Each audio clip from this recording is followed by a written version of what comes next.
এখন হ্যাঁ, আপনার কথা ঠিক আছে, লজিক আছে যে ওর কাছ থেকে টাকাটা নিয়ে আপনাকে দিয়ে দিতাম। আমি তো আর এটা বলি নাই যে একটা লোকের থেকে আমি টাকা নিছি, যেগুলা টাকার কথা কালকে রাত্রে নিয়েছি সেগুলোর কথা আমি বলছি। হ্যাঁ, তো আমি তো আর আপনার এই কথা বলি নাই যে একটা ভাইয়ার থেকে আমি টাকা নিছি। যাই হোক, যেহেতু সে সব কিছু বুঝতে পারছে, সব কিছু মেনটেন করতে পারছে, এই টাকাটা আমার কাছে কোনো বিষয় না। হ্যাঁ, বললে অবশ্যই দিবে। তো আমি চাইতেছি না এখন এই জিনিসটা বলি। তো যাই, যেটা এখন সফট হইতেছে সেটা হোক।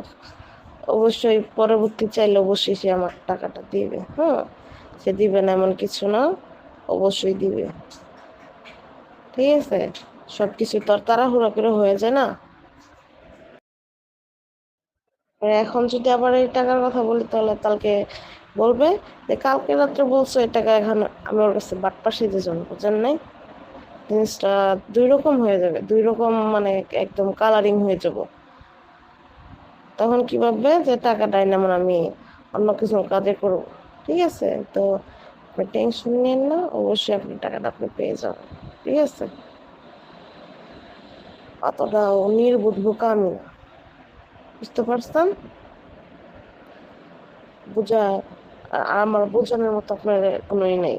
আপনি অধিকাংশ অধিকাংশ আমার থেকে বড়, অধিকাংশ। ঠিক আছে, আপনাকে বোঝানোর মতো আমারই নেই, অবশ্যই বুঝতে পারছি।